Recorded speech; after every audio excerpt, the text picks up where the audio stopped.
Себебі конверт көтеріп келсем ел қатары болып қалады екен да. А мен башқа нәрсе алып келдім. Ушул тапта Кыргызстанда 200-ден ашуын 100-ден ашқан адам бар екен. Улуу адамдар, қарылар бар екен да, 100 жаштан ашқандар. Ошонун 100-ü ноқаттан екен. Эмне үчүн мындай деп мен изилдеп көрүп акыры таптым. Абасы, суусу, погодасы жакшы болгон экен, ошон үчүн элдер 100-ден ашат экен аерде. Анан ноқаттын бир өзгөчөлүгү алмасы ошол погоданын бардыгын аккумулировать этип топтоп алат. Ошо бир жылда ошо алмадан алып келдим. Ошо алмадан жесең сен 100-ден ашасың, точно.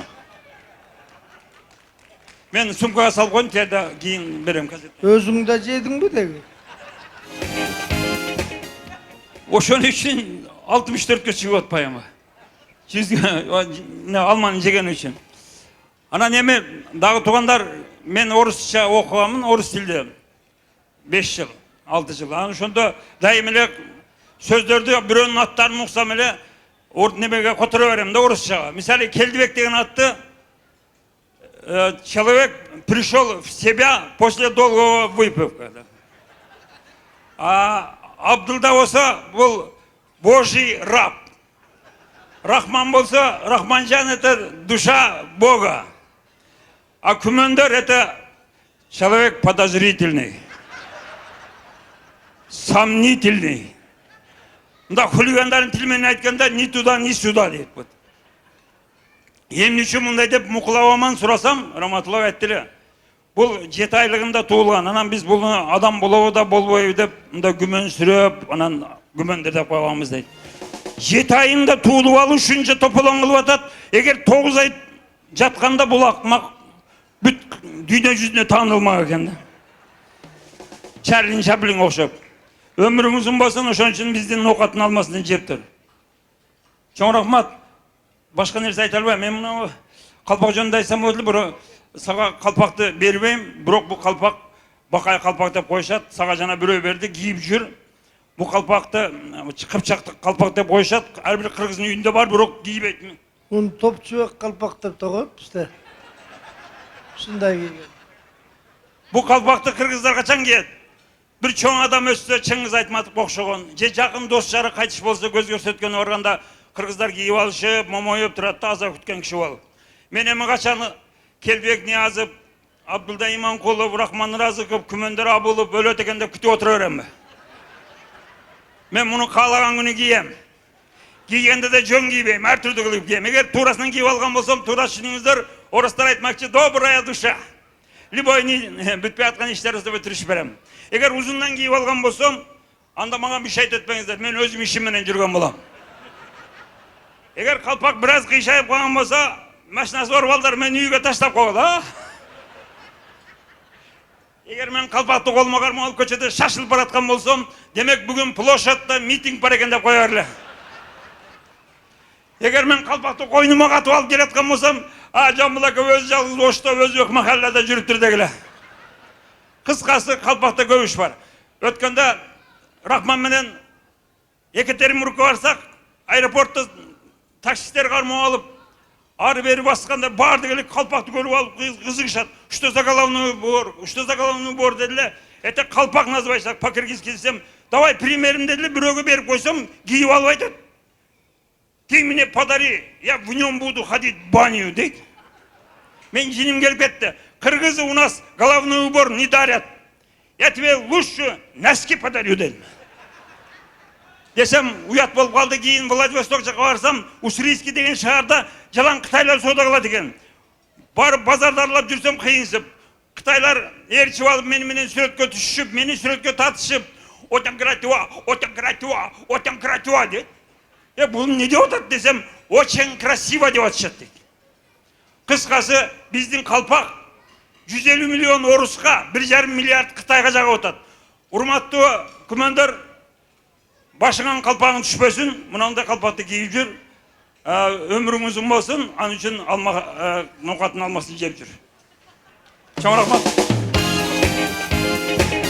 Sen ноокаттын алмасын берериңе dana gümöndür bolup turam da, jok canım.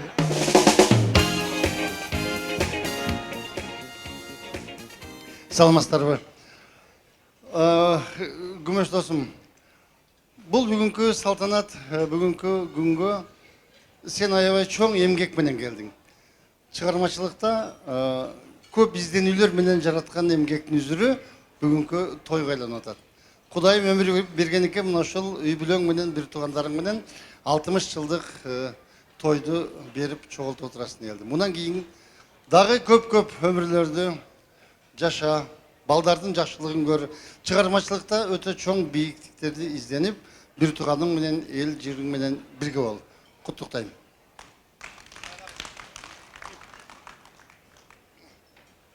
Assalamu alaikum, урматтуу бүгүнкү салтанаттын катышуучулары. Күмөш 60 жылдык кут болсун. Бардык келген коноктор бүгүн эле эмес, бир айдан бери абдан жакшы каалоо тилектерди айтып атат. Бардыгын Кудай кабыл кылган болсун. Экинчиден, эми күмөндөрдүн талантын, өнөрүн айта берсек, айттырбай эле кыргыз эли билет. Жана Замир эже баш болуп буякка чыгып, Жамилага мине беришти. Значок, ошону беришти. Мына, медалбы? Ошону туп-туура бердиңиздер Замир эже. Өзү артист менен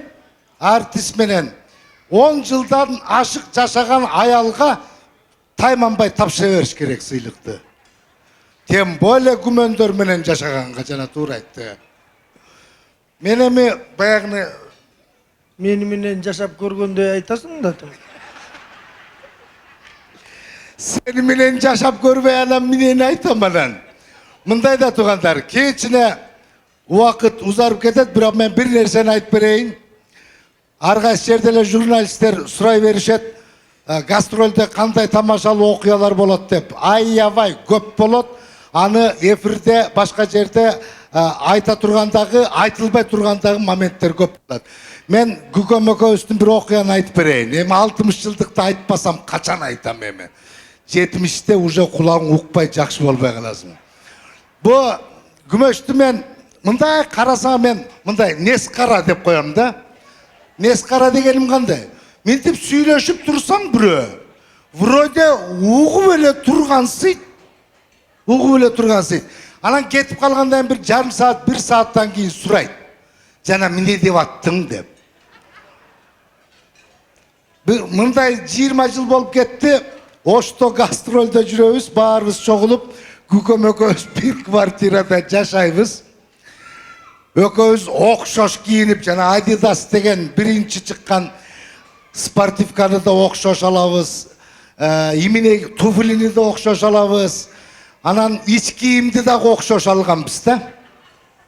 Анан экөөбүз концертке жөнөп атып, эми орой угулуп калбасын, Нижний Белье деп коеюн.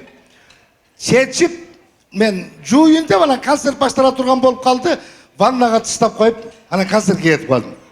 Концерттен келип, комнатага кирсем, чечинип атсам, ваннада суу эле шаркырайт. Эмне болуп атат экен деп барсам, Күкөм меникин жууп атыптыр. Ушундай эзип жууп атат. Жанында турам карап. Меники деп айтайын дейм, ыргытып үрчү дейт. Мейли жууп бүтсүн деп турдум. Жууп бүттү да анан барып жайып койду. Күндө кеч турчу эле, ошо күнү, кийинки күнү эрте менен эрте туруп карасам кийип алыптыр. Мен барып эле талаштым, алып кел дедим, алдыгы меники. Десем, жок, бул меники, сеники эмес, меники. Мен максатым эптеп чечтириш керек болуп атты. Анан меники гана деди. Мен каяктан билейин? Десем, чуркап барып анан кийин матрасым көтөрсөм, мунуку астында жаткан экен. Кармап алып мага берип жүрөт.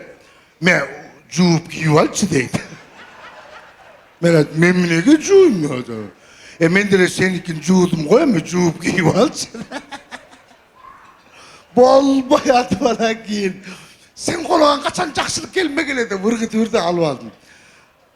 Шамал сайга келгенде экөөбүздөн ичкенбиз, кызыбыз урушуп кеттик.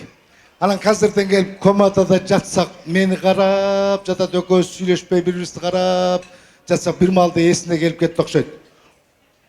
Сволочь. Сен турсаң жууп бергенден башка кайсы жамандыгың бар?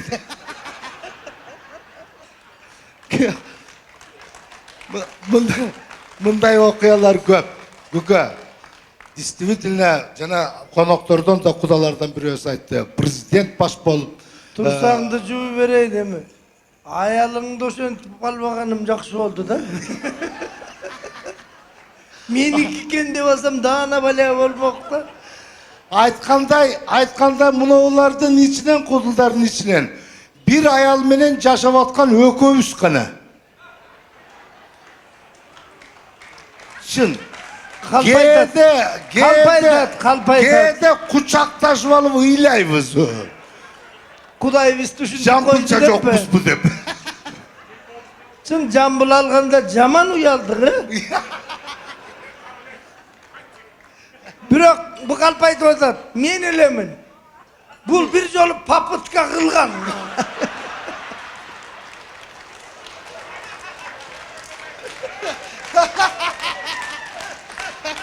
Колунан келбей койгон. Кол эме, элдик бер. Ырсылардын атынан бекке берели. Ассаламу алейкум. Көмөндөр байке, көмөндөр ага, кайнага, мына бүгүнкү тоюңуз, ак жол тоюңуз кут болсун жеңе. Ушундай үйүңүздөрдө ар дайым тойлор эле болуп турсун.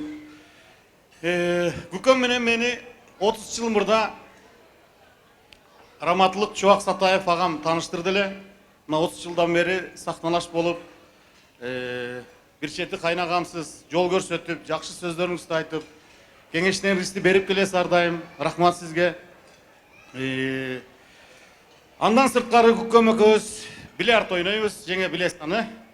Күнү түнү менен көп күндөрү ошол жакта бильярд ойнойбуз.